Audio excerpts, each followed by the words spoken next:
week in Durarara, I can't really say too much about it, but I feel as though this was a filler episode or a setup episode to pretty much talk about Henri, because a lot of what happened this week was pretty much talking about I believe his name is Akabayashi.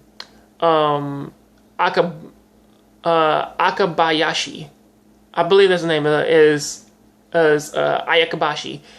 One of the super enforcers for the mafia. He seems to have enough strength, the same as he seems to have a lot of fucking strength.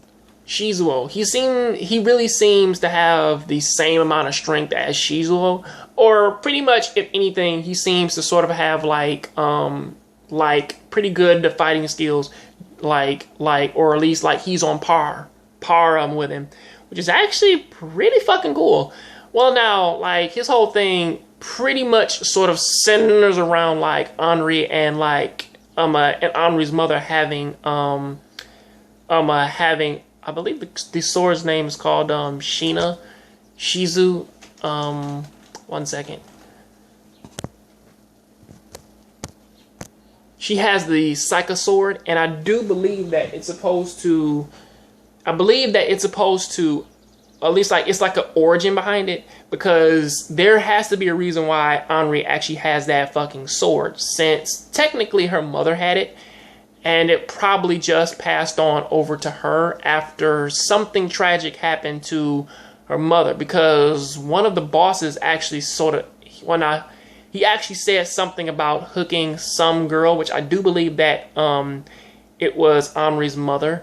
I believe he said something about hooking some kind of girl up on drugs, and she couldn't wake up anymore. And of course, the bossy guy stabbed, and Abaya, son of a bitch,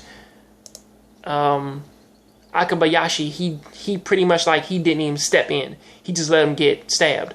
Because I do believe that he had a crush on, or at least like he had feelings for Henri's mother, because he did actually get slashed by a Psycho, which is why he has that slash mark up over his eye.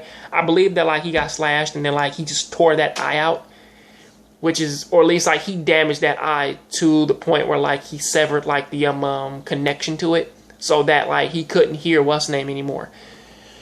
And that's when he confessed his feelings for Henri's mother. Then, of course, that's when the tragic thing happened to her. Because him and Henri, they do actually sort of have, like, some type of history. And, you know, she is actually grateful for it. Well, now, I'm looking at this as more or less like a build-up for something that's going to happen in the future. We just sort of had this sort of... Or pretty much, I do believe that it's like a build-up for Henri. Not necessarily for... Akabayashi. So that is sort of crazy, though. Really, it wasn't all that bad. It was it was a really interesting setup, and honestly, I really did like it. So please, if you have any negative objections to this episode, or pretty much like you felt that it just wasn't necessarily necessary, please tell me down in the comment section. I'll catch you guys on the next Jongravesshow. Please keep watching anime, keep playing video games. I'm out, and I'll catch you next time. So yeah. Oh, also, if you like this video, please hit that like button. I'm out.